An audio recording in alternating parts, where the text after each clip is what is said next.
কিন্তু সারাদিন থেকেও তিনি কোনো ভিক্ষা পান না। তাই তিনি একটি বটগাছের নিচে বসে বিশ্রাম করেছেন।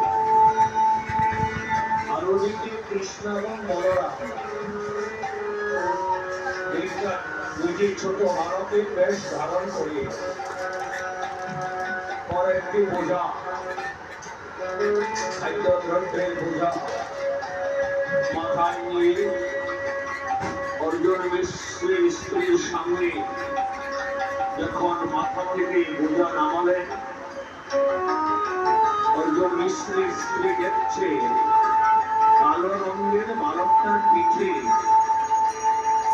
এমন একটা ব্যথাঘাত দেখা যাচ্ছে। ওই ব্যথাঘাতের কারণে রক্তগুলো জমে আছে, কিছু রক্তমান ঝরে পড়ছে। অর্জুন মিশ্রের স্ত্রী বললেন, বাবা, পরিচয় লুকাই বললেন, মা, আজ আমার বাবা অনেক ভিক্ষা পেয়েছে, তাই তিনি আমাদেরকে এই দ্রব্যগুলো পাঠিয়েছে। ফলে পাঠিয়েছে কি পাঠিয়েছে সেটা অন্য কথা। তোমার পিঠে এই চাবুকের বাড়িতে দিয়েছে বলে আপনার স্বামী। কেন? যে আমি পূজা বহন করতে পারি না। অর্জুন মিশ্রের স্ত্রী দুটি বালককে জড়িয়ে ধরে বলল, আসো আজকে বাড়িতে। বাবা আজকে করুন, এই আসো দেখি ওনার এত হৃদয়ে নিষ্ঠুরতা কি করে আসলো।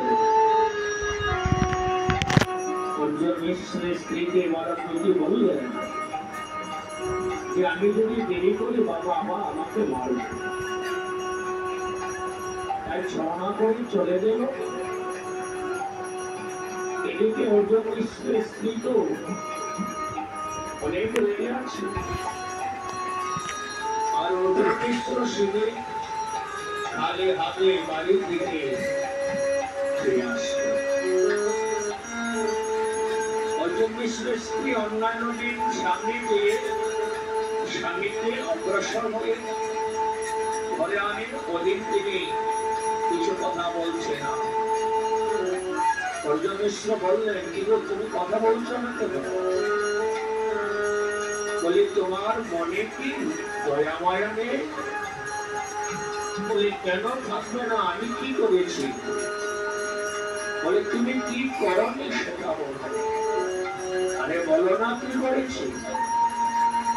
বলে, তুমি দুইটা ছেলেকে বাড়িতে পাঠালে, একটা সুন্দর গৌর বর্ণ আর একটা শ্যামল বর্ণ। এই দুটি বালকের মাথায় এত বড় পূজাটা দিয়ে দিলে, আর ছোট বালকটাকে তুমি মারলে কেন? বলে, কখনো মারলা? যদি নাই মেরে থাকো তার পৃষ্ঠে তোমার ব্যথাঘাত হলো কেন? অর্জুন মিশ্র চমকে উঠলেন, ঠিক আছে, আমি তো কোনো বালককে মারিনি। তিনি যখন বসে বসে চিন্তা করছে, অন্তরে হৃদয়ে তার ভগবানের সেই কথাটা জেগে তুলে দিয়েছে যে আমি গীতায় তো একটা শব্দ কেটে দিয়েছি। গীতার শাস্ত্র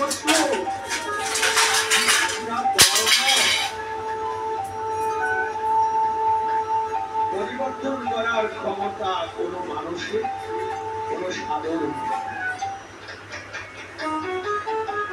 তখন অর্জুন মিশ্র বলেছিল তার স্ত্রীকে, প্রিয়ে, তোমার দুটি চরণ আমার মাথায় তুলে দাও। বলে, কেন স্বামী?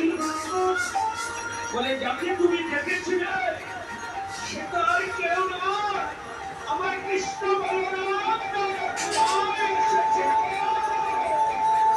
কৃষ্ণ বলরাম তারা দুজনে